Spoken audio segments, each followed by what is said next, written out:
Sorry, I took a crooked photo, but this is 2 Corinthians 12:9. But he said to me, "My grace is sufficient for you, for my power is made perfect in weakness. Therefore, I will boast all the more gladly about my weakness, so that Christ's power may rest upon me." And I also have the question of the week and my answer. I might post the second page, the next page to this tomorrow. I'm a bit behind this week. I know. And I don't know, I just haven't been feeling very good.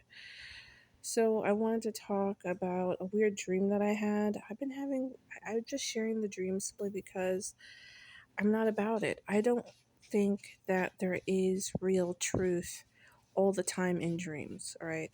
But sometimes they resonate with me. Sometimes they stick with me because they're profound. They just leave a feeling that if I forgot about the dream, then I don't worry about it. But if it's just something that sticks with me and I keep seeing signs everywhere via the Holy Spirit about this, then usually I just share it. So the dream was I was in mourning over something, and I was in a closet getting something down from a closet to look through, and it had to do with the relationship between somebody I recently lost.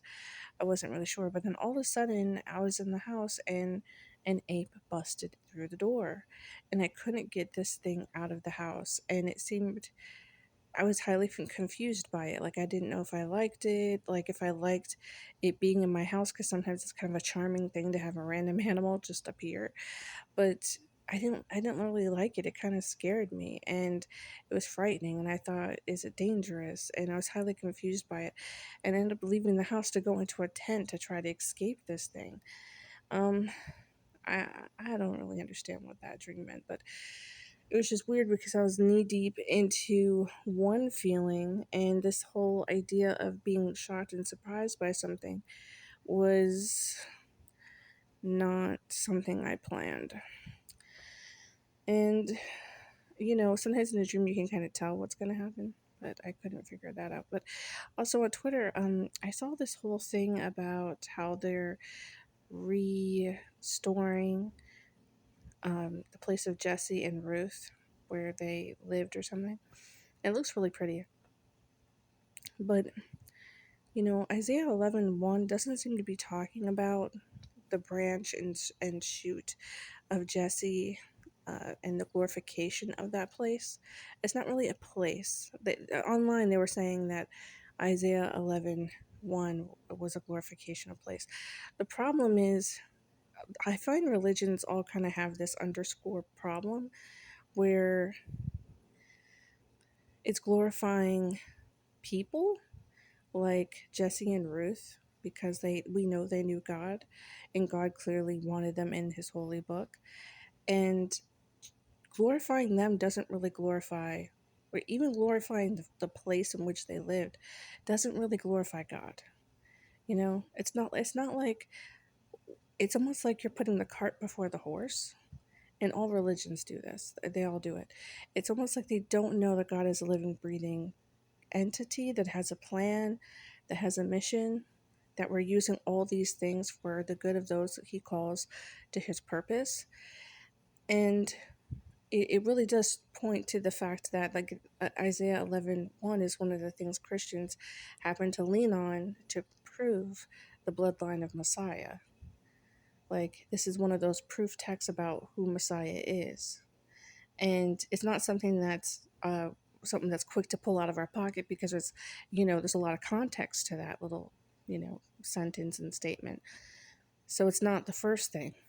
It's not even really, it's not really one of the things that Christians like to use because it's just assumed that everybody knows that.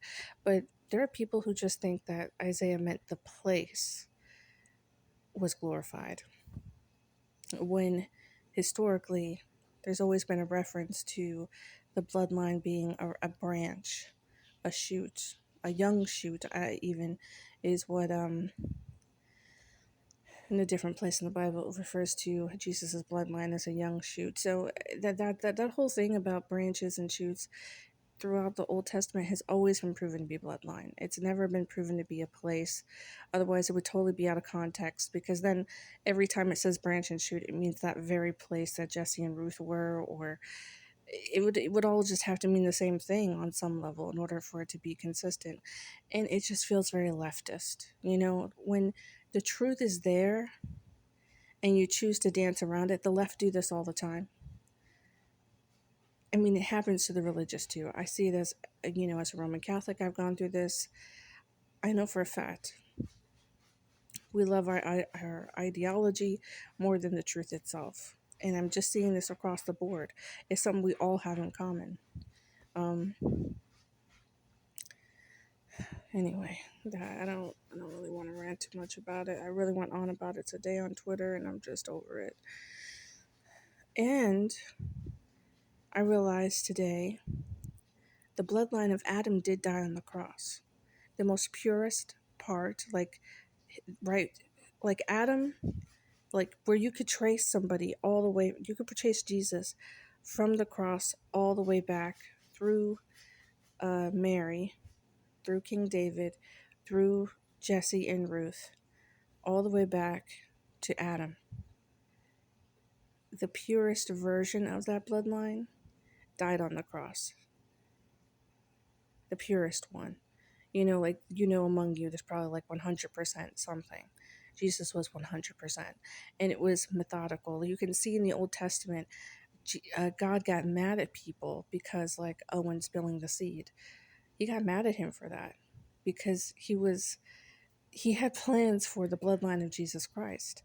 So I never understood that, and it's totally weird too. It's like, why does God care who, like, going into Jericho, there was a prostitute in there. Guess what? That's the bloodline of Christ.